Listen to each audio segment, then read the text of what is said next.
Bonjour, alors voilà, cette vidéo fait suite à la vidéo où je change la pompe de la cafetière. Donc ma cafetière s'était mis en erreur qui indiquait qu'il n'y avait pas d'eau qui arrivait.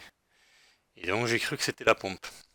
Donc bien sûr, d'abord il faut démonter la machine. Il vous faut un Torx avec un trou au centre, car les vis qui sont à l'arrière de la cafetière ont un picot qui empêche un Torx classique de démonter la machine. Donc on retire le capot arrière qui est vissé. Et ensuite, on retire le pont latéral à droite, qui est juste clippé. Et donc là, on arrive sur la partie euh, qui chauffe. C'est la partie qui est en noir avec le fil jaune qui rentre dedans. Voilà, donc ça, c'était obstrué, partiellement obstrué. Et quand j'ai fait le nettoyage de la cafetière avec l'acide, ça a décroché des morceaux qui ont bouché le deuxième tuyau qui est avec la flèche rouge.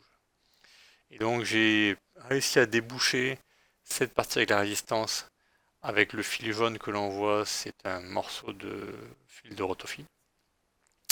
Et j'ai débouché aussi en injectant du vinaigre, on va le voir juste après. Et ensuite, j'ai dû démonter ce tuyau qui a un coude à la fin, qui est assez pénible, et que j'ai rendu droit et que j'ai débouché à l'aide d'un fil de fer très fin. Voilà. Et ça m'a pris énormément de temps, mais ça a réglé le problème.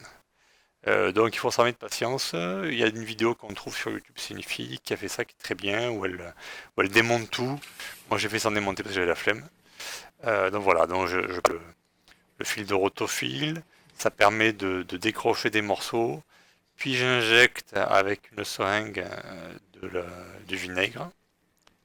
Et au fur et à mesure, ça mange le calcaire, forcément, ça le fait fondre. Et donc ça va libérer le passage. Voilà. Et une fois que j'ai débouché cette partie-là, je me suis attaqué donc au tuyau. Le tuyau est transparent, donc si vous l'éclairez, vous verrez c'est capable de le déboucher.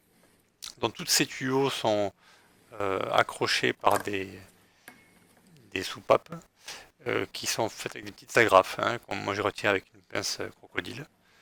Donc il faut faire attention d'un côté, l'agrafe est grosse, côté machine, et côté tube, l'agrafe est plus étroite. Voilà, bon courage.